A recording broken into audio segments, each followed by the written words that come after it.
예, 안녕하세요. 오늘은 한국사 교과서 110페이지 개화 정책의 추진과 반발 부분 동영상 강의를 시작하도록 하겠습니다. 이 부분은 우리가 그 PPT 수업에서 봤을 때 개화파와 위정척사파 그리고 이모군란이라는 사건까지 이렇게 진행되는 과정인데요. 그 과정을 선생님이 칠판 판서와 함께 다시 한번 설명을 해보도록 하겠습니다.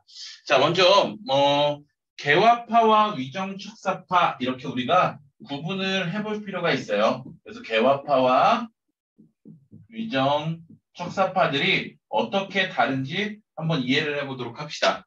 말 그대로 개화파는 문을 열고 우리가 그들과 화의를 맺어서 무언가 근대 사상으로 발전해 나가야 된다라고 주장하는 사람들이에요. 그리고 위정척사파 같은 경우에는 바른 것을 지켜가면서 간사한 무리들을 배척한다라는 뜻이죠. 그래서 쉽게 구분을 해보면은 서양의 문물을 받아들이자. 그리고 서양의 문물을 받아들이지 말자. 이렇게 좀 구분을 해볼 수가 있습니다. 자, 그럼 먼저 개화파 사상가들이 어떠한 움직임으로 갔는지 한번 보도록 할게요. 우리가 지난 시간에 이제 배운 부분부터 복습을 해보면 일단 우리가 흥선대원군의 집권 부분부터 살펴보면서 복습을 하겠습니다. 자, 흥선대원군이 집권했을 때 기본적으로 우리나라의 외교 정책은 뭐였어요?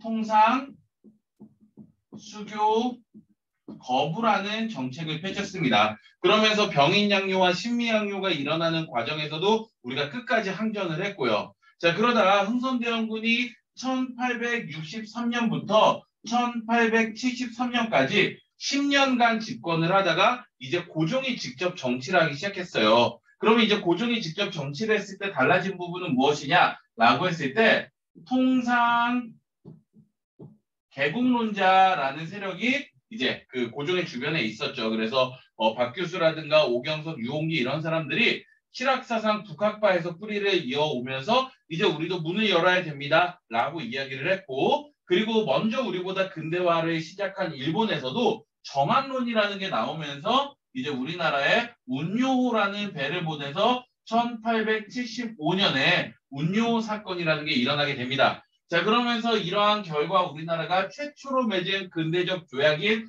1876년 뭘 맺게 되는 거예요? 강화도 조약을 우리는 체결하게 되는 겁니다. 자, 그럼 복습을 한번 해보면 강화도 조약의 체결의 결과 우리가 4개 항을 알아야 된다 그랬어요. 첫 번째는 조선은 자주국이다. 조선은 자주국이다라고 표시를 한 이유는 뭐였죠? 그렇죠. 이 청나라와의 종주권을 끊기 위해서 이런 걸 만든 것이고, 사항에 보면은 부산을 비롯해서 원산과 인천을 각각 경제적, 군사적, 그리고 정치적 목적으로 세계 항구를 개항해라 라고 했고, 7항에 보면은 해안을 자유롭게 우리나라 것을 측량하겠다라고 하는 해안 측량권이라든가, 10항에 보면은 뭐예요?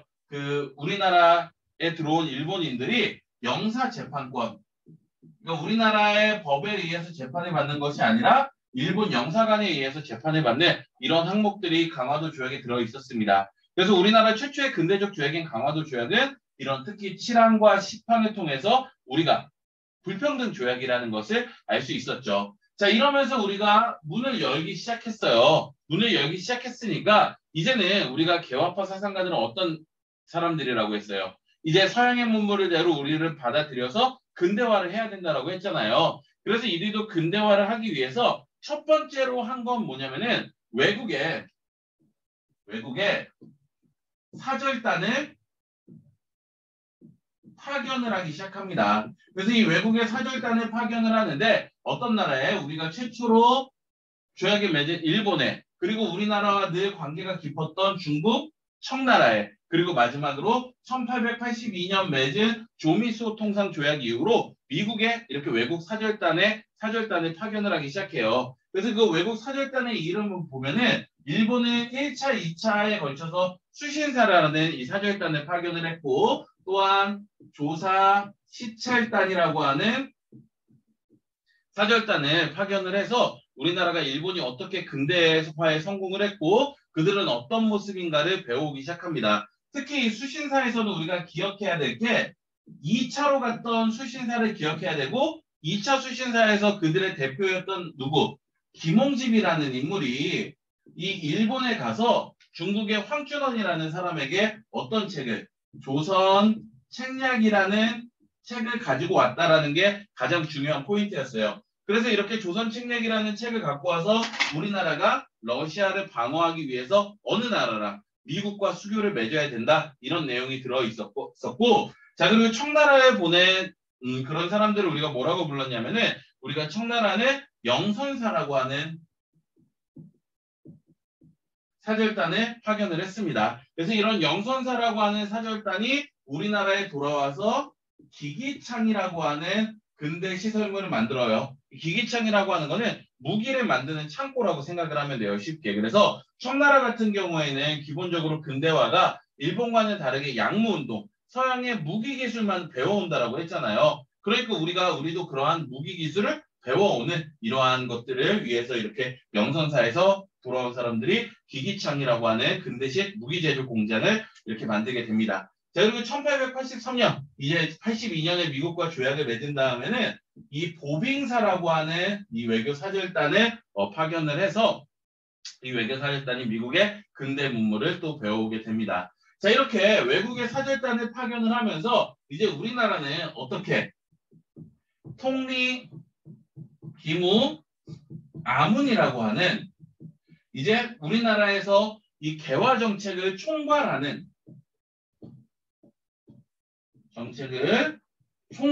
이런 기구를 만들게 됩니다. 그래서 이제 그전에는 없었잖아요. 우리가 중국과의 무역을 한다라고 하면은 조공책봉 관계였는데 이제 그것을 넘어서서 이제 어떠한 이런 외국 사절단도 파견을 해야 되고 우리나라가 근대식으로 변화도 해야 되고 근대 시설물도 만들어야 되고 외국과 근대적 조약도 맺어야 되고 이러한 것들을 총괄하는 이런 통리, 기무, 아문이라고 하는 이러한 기구를 만들었습니다. 자, 그리고 이제 그런 다음에 이제 우리나라가 처음으로 이제 변화를 주기 시작한 건 뭐냐면은 군대예요.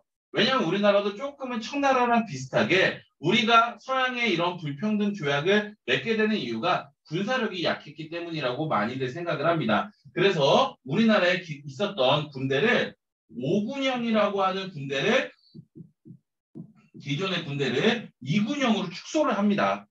그러니까 여기에서도 불만이 조금 많겠죠. 원래 우리나라에서 군인으로 직업을 갖고 있던 사람들이 어떻게 된 거예요?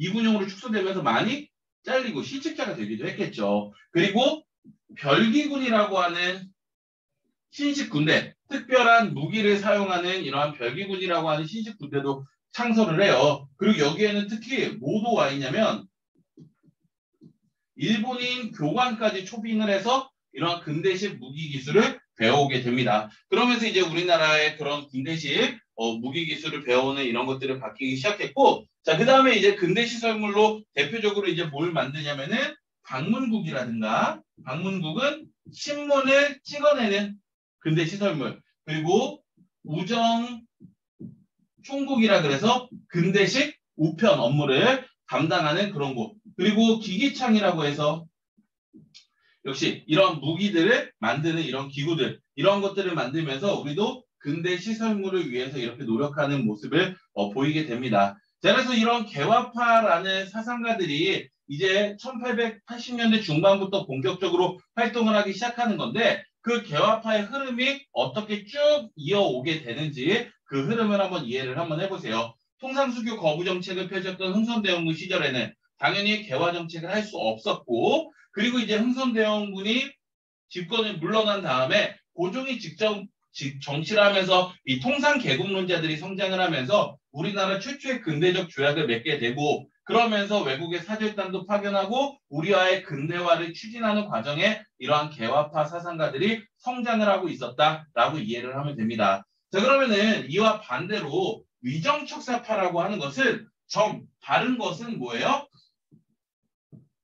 성리학이에요. 성리학을 지키고 간사한 뭐예요? 서양의 문물은 어떻게 배척하자라고 주장을 하는 사람이에요. 그러니까 쉽게 얘기하면 문 열지 말자, 근대화하지 말자라고 주장을 하는 사람들입니다. 그래서 이 위정척사파는 1860년대, 1870년대, 그리고 1880년대, 마지막 1890년대로 이렇게 구분을 해서 볼 수 있습니다. 자, 먼저 1860년대 위정척사파들의 활동을 한번 보면은 이런 거겠죠. 60년대 누가 집권하고 있었어요?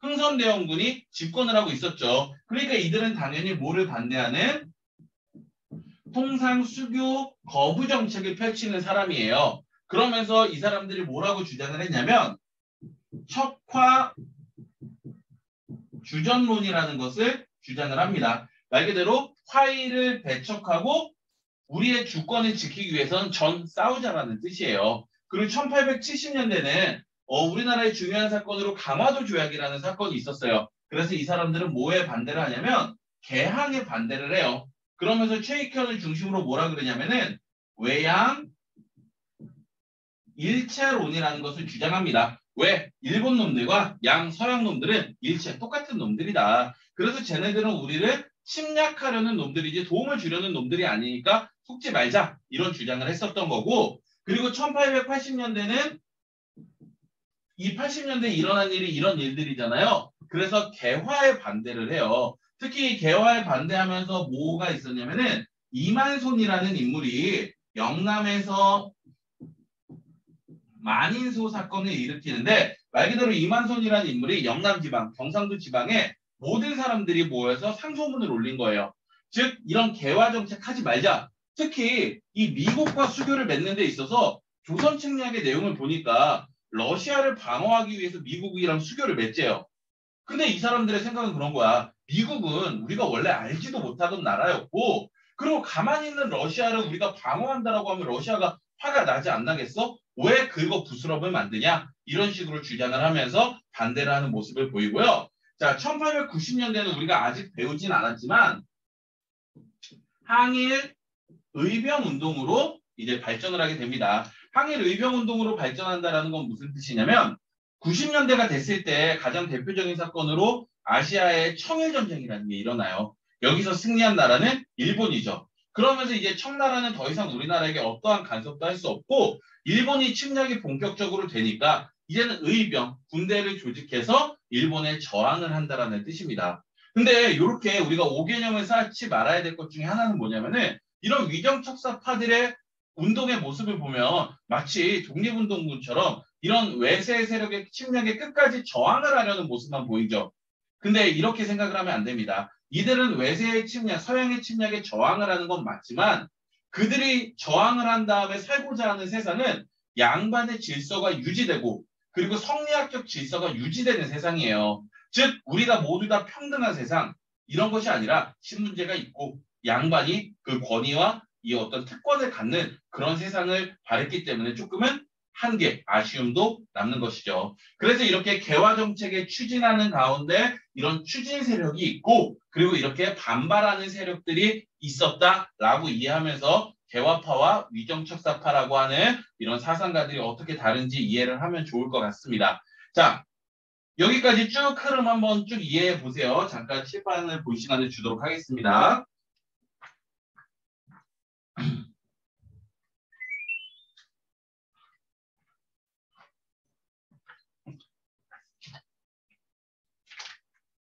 네, 그럼 칠판 판서했으면은 한 가지만 더 배우고 마무리하도록 하겠습니다. 이모군란이라는 사건에 대해서 선생님이 한번 설명을 해보도록 할게요.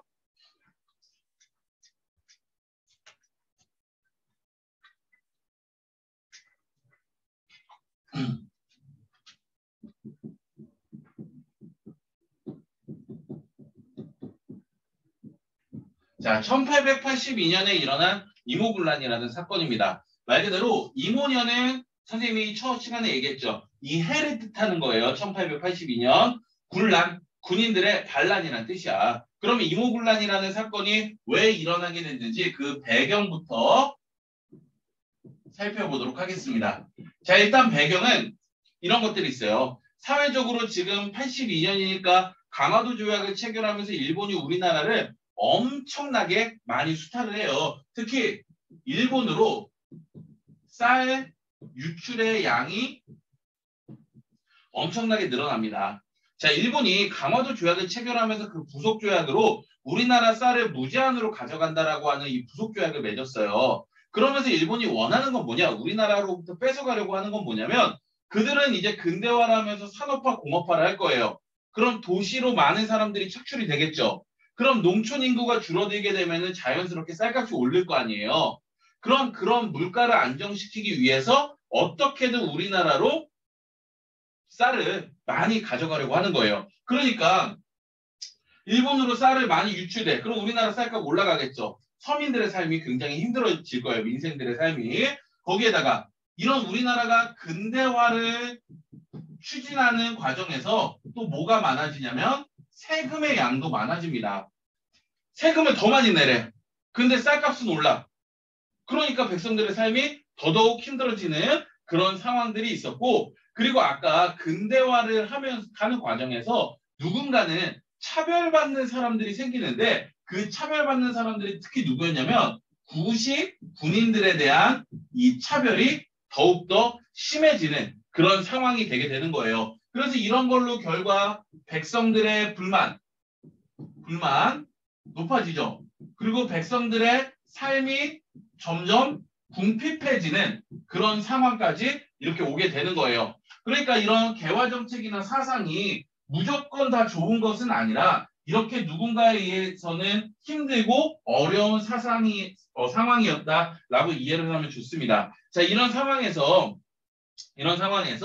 이런 백성들의 불만과 삶에 대한 궁핍에 대한 이 근본 원인을 이 군인들과 도시의 하층민 세력들은 누구라고 생각을 했냐면 이 개화 사상을 주도하는 세력들. 누구? 외척, 민씨, 민비의 세력이 이 주도적인 그런 원인이라고 이렇게 생각을 합니다. 그리고 또 일본에 대한 불만도 점차 커져요. 자, 이런 상황에서 이것을 도화선처럼 불을 지피는 사건이 있어요. 이 불을 지피는 사건이 뭐였냐면 아까 군대에 대한 개혁이 5군형에서 2군형으로 줄어든다라고 했어요. 근데 이 군인에 대한 월급이 지급되지 않습니다. 차별을 하는 거지 여기서. 그 군대에 대한 세금이 들어오고 국방비는 모두 다 별기군 쪽으로 가버리고 이제는 이 사람들에게 돈도 안 주는 거야. 그래서 자연스럽게 여기에 대한 불만이 생기는데 무려 13개월어치나 월급이 지급이 안 되다가 군인들이 불만이 너무너무 많다 보니까 알았어. 한 달치는 줄게 라고 해서 오라 그래요. 선회청이라는 기구에. 그래서 가서 받으러 갔더니 한 달치 월급 안에 뭐가 들어있어요? 막 모래랑 벼랑 막 이런 것들이 들어있으니까 이제 군인들이 폭동이 이제 시작이 되게 되는 겁니다. 그러면서 이제 군인들의 폭동이 시작이 돼서 이들의 그 주 타깃은 누굴까요? 일본 싫죠. 그리고 이렇게 외척에 대한 민씨 세력이 또 싫어요. 얘네들이 개화 정책하면서 내가 이렇게 차별을 받고 힘들게 사는 거 같잖아요. 그래서 이 군인들이 일본 공사관도 공격을 하고 불태워버리고 그리고 이 민비 세력을 공격을 하게 됩니다. 그러면서 얘네들이 찾아간 사람, 자신들의 리더를 찾아간 사람이 누구냐면은 흥선 대원군을 찾아가서 이 흥선 대원군이 재집권을 하게 돼요. 이 군인들의 세력은 원래 마지막 타겟으로 누구까지 죽이려고 했었냐면 명성황후까지 죽이려고 했어요. 근데 왜? 명성황후가 살아나면 분명히 우리들한테 복수할 것 같으니까. 근데 이 명성황후가 자기가 데리고 있던 이 궁녀, 이 사람과 옷을 바꿔 입고 가마를 바꿔 타면서 궁궐 밖으로 탈출을 하게 되죠. 그러면서 이 흥선대원군이 어쨌든 집권을 하면서 뭐를 통리기무아문이라고 하는 개화 정책을 추진하는 주 기구를 폐지시켜버리고 모든 개화 정책을 중단시켜버립니다. 그게 이제 군인들은 됐다. 우리 2군형에서 5군형으로 늘어날 것이고 저런 별기군과 같은 신식군대도 없으니까 우리가 차별받는 것이 줄어들 것이다.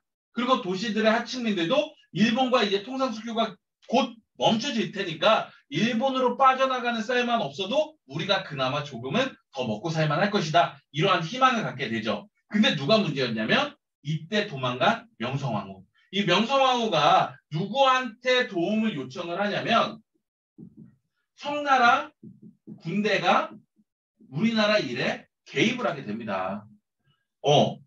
이 청나라 군대는 그러면 자기네 나라도 막 침략당하고 있는데 왜 우리나라를 도와줄까요? 당연히 청나라도 우리나라에서 어떠한 집권 세력이라든가 우리나라의 기득권을 유지해서 우리나라 걸 뺏고 싶은 거예요. 근데 거기에서 지금 일본한테 조금씩 뒤져가고 있죠. 그러니까 우리나라의 이러한 사건을 도와주면서 집권계층 민비 세력과 권력을 결탁을 해서 우리나라로부터 주도권을 잡고 싶은 거죠. 그래서 결국에는 이 청군대가 개입이 되면서 결국에는 이 이모군란 세력들을 진압을 하고 흥선대원군은 청나라로 압송을 하게 됩니다. 자, 그래서 이제 이 이모군란이라는 군대의 개혁은 이렇게 끝나게 되고 명성황후가 다시 돌아오게 되는 거예요. 자, 그래서 이 배경과 이렇게 전개 과정까지 쭉 살펴봤고, 자, 마지막으로 그러면은 결과를 한번 봐야 돼, 결과. 그럼 이 결과는 어떤 결과를 갖게 됐을까 했을 때 이 결과가 중요한데요. 일단은 청나라와는 조청, 상민, 수륙, 무역, 장정이라는 것을 체결합니다. 이 조청, 상민, 수륙, 무역, 장정이라는 것은 그대로 풀어 써올게요. 조선과 청나라의 상민, 장사꾼들이 수, 물과 육지에서 무역을 할 수 있다는 장정, 조약이에요. 이게 무슨 뜻이냐면 일본과 강화도 조약에서는 우리가 3개 항구를 개항했죠. 부산항, 원산항, 인천항. 그럼 일본 상인이 우리나라 와서 장사할 때는 이 항구까지만 올 수 있어요. 그리고 항구에서 물건을 팔고 우리나라 쌀을 항구에서 사야 돼. 우리나라 보부상에게.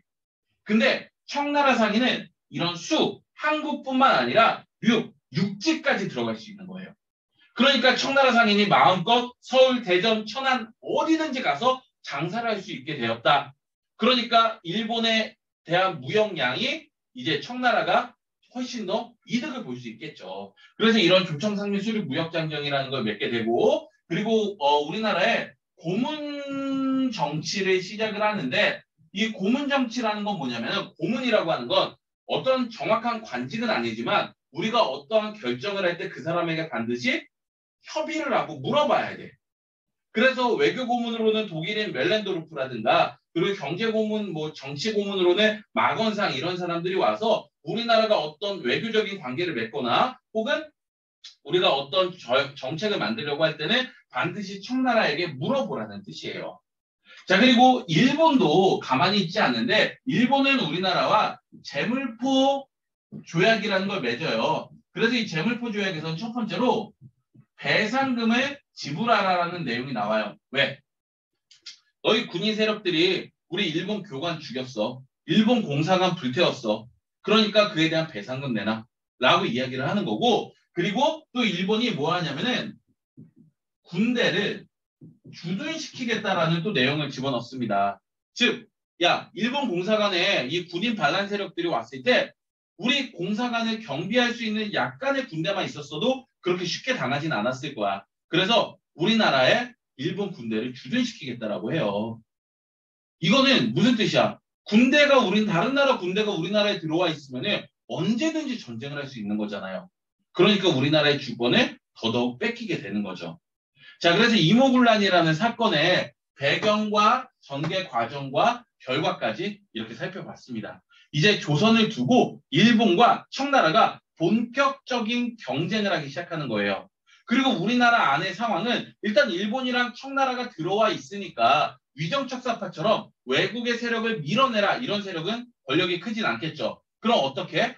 개화 세력들이 이제 정치를 이끌어 나가는데 이 개화 세력들도 청나라랑 친한 애들이 있고 일본이랑 친한 애들이 있어요. 이들 사이에 갈등이 일어나고 그 갈등이 다음 시간에 배우게 되는 갑신정변이라고 하는 사건으로 일어나게 됩니다.